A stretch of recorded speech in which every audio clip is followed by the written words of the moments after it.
You see this? Most people think you need a big farm to grow a watermelon.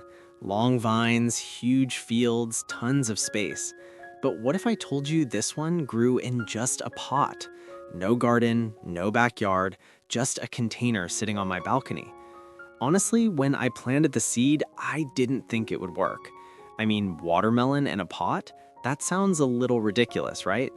But week after week, the plant kept growing. The vines spread, flowers appeared, and then one day I noticed something small forming under a flower, a tiny green ball.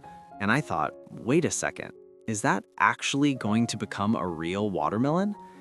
Hey everyone, welcome back to the Garden Sage Tin.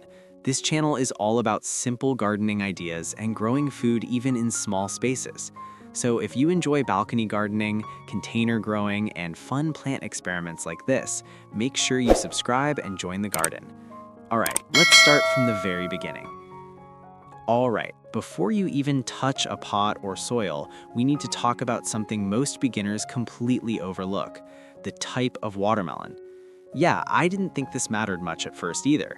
A watermelon is a watermelon, right? That's what I thought. Turns out, not even close.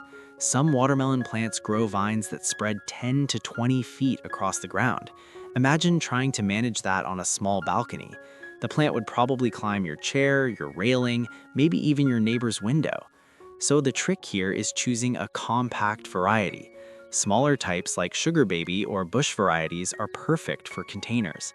They still grow real sweet watermelons, but the plant itself is much easier to manage. I remember standing in the seed store staring at all these packets thinking, okay, which one of you is actually balcony friendly? If you choose the wrong variety, the plant will struggle in a pot no matter how good your soil or sunlight is. So honestly, this step might be the most important one. Pick a watermelon variety that's known for growing well in containers, and suddenly the whole project becomes a lot more realistic. Now, here's where I made my first mistake. I grabbed a pot that looked big to me, something I usually use for tomatoes, and I thought, yeah, this should be fine. It wasn't. Watermelon plants grow surprisingly strong root systems. They need room to spread out underground so the plant can support the fruit above. After about a week, the plant looked uncomfortable. That's the best way I can describe it. The leaves weren't growing much, and the soil kept drying out too quickly. That's when I realized I needed a much bigger container.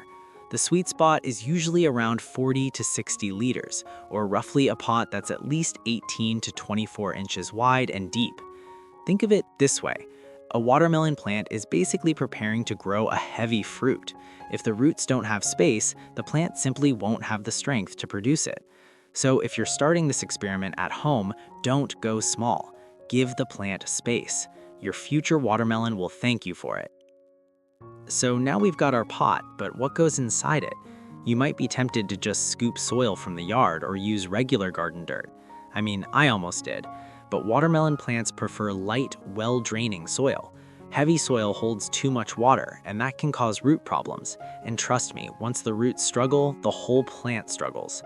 So I made a simple mix: regular garden soil, some compost, and a little bit of sand to help with drainage. Nothing fancy, no complicated formulas, just soil that holds nutrients but doesn't stay soggy. When I filled the pot and watered it the first time, I noticed the water drained smoothly without turning the soil into mud. That's exactly what you want. Healthy soil basically becomes the foundation of the whole plant. If the roots are happy underground, everything above the soil starts growing stronger too. And at this point, the project finally started to feel real. Like, okay, maybe this watermelon experiment might actually work. All right, the fun part finally begins: planting the seeds. Now, here's something interesting. I didn't plant just one seed. I planted 3 seeds in the same pot. Not because I wanted 3 watermelon plants fighting each other for space, but because seeds can be unpredictable. Sometimes one doesn't sprout. Sometimes another one grows weak. So planting a few seeds gives you a better chance of getting at least one strong plant. I placed them about an inch deep in the soil and gave the pot a good watering. And then the waiting game started. For a few days, nothing happened. You check the soil, stare at the pot, wonder if you did something wrong. And then one morning, tiny green leaves popped out. That moment always feels a little magical. Eventually, one seedling started growing faster than the others, so I removed the weaker ones and kept the strongest plant. Now the pot had one healthy watermelon seedling, ready to grow. And honestly, that tiny plant didn't look like it could ever produce a watermelon. But plants can surprise you.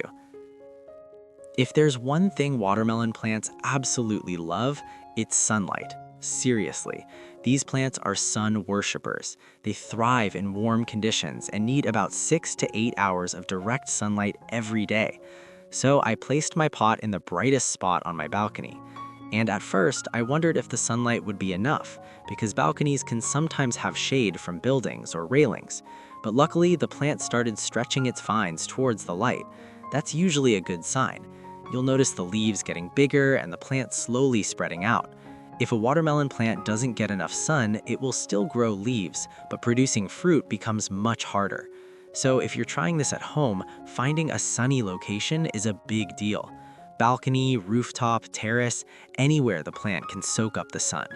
Once the sunlight situation is right, the plant really starts gaining energy, and that's when things start getting exciting. Watering a watermelon plant sounds simple, just give it water, right? Well, yes and no. Watermelon plants do need consistent moisture, especially while they're growing, but overwatering can be just as harmful as underwatering. At the beginning, I made the mistake of watering too often. The soil stayed wet too long and the plant didn't seem very happy. So I switched to a simple method. Before watering, I would check the top layer of soil with my finger. If the top couple of centimeters felt dry, it was time to water. If the soil still felt moist, I waited another day. That small habit made a huge difference. The plant started growing stronger and the leaves looked healthier. Watering might seem like a small detail, but it actually plays a big role in container gardening because unlike garden beds, pots dry out faster and hold less soil, so keeping the balance right is the key. After a few weeks of steady growth, something new appeared on the plant, small yellow flowers. And that was the moment I thought, okay, this is getting serious now, because flowers are the first step towards fruit. But here's the interesting part. Not all watermelon flowers are the same. Some are male flowers and some are female flowers. The female flowers are the ones that eventually grow into real watermelons. You can usually recognize them because there's a tiny round shape behind the flower, almost like a miniature watermelon. But for that tiny fruit to grow, pollination has to happen. In nature, bees usually handle this job. They move pollen from male flowers to female flowers. But on a balcony, sometimes there aren't enough bees visiting the plant, and that means we might need to help the process a little bit. Which brings us to one of the most interesting parts of this experiment. So when I noticed the flowers opening, I realized something. I hadn't seen many bees visiting the balcony, and without pollination, those flowers might just fall off without producing fruit. So I decided to try something simple, hand pollination. I used a small, soft brain brush and gently collected pollen from a male flower. Then I lightly touched the center of a female flower, basically copying what a bee would normally do. It felt a little funny at first, I won't lie, standing on the balcony pollinating a watermelon plant by hand. But a few days later, something amazing happened. The tiny round base of the female flower started growing instead of shrinking. That meant the pollination worked, and that tiny green ball slowly began turning into a real watermelon. That moment was honestly exciting, because suddenly this wasn't just a plant experiment anymore. Now there was a real fruit growing on the vine. As the watermelon started growing, another small challenge appeared. The fruit was getting heavier, and since the plant was in a pot, the vine didn't have the same support it would normally get on the ground. So I made a simple support sling using a piece of cloth tied to the railing. Think of it like a little hammock for the watermelon. It held the fruit in place and prevented the vine from bending too much. Over the next several weeks, the watermelon slowly got bigger. Not giant, but definitely real. Watching it grow day by day was honestly one of the most satisfying parts of the whole process. And eventually, the signs of ripeness started appearing. The vine near the fruit began drying slightly, and the watermelon stopped increasing in size. That's usually nature's way of saying it's almost time. And at that moment, I realized something pretty cool. Growing a watermelon in a pot wasn't just possible, it actually worked.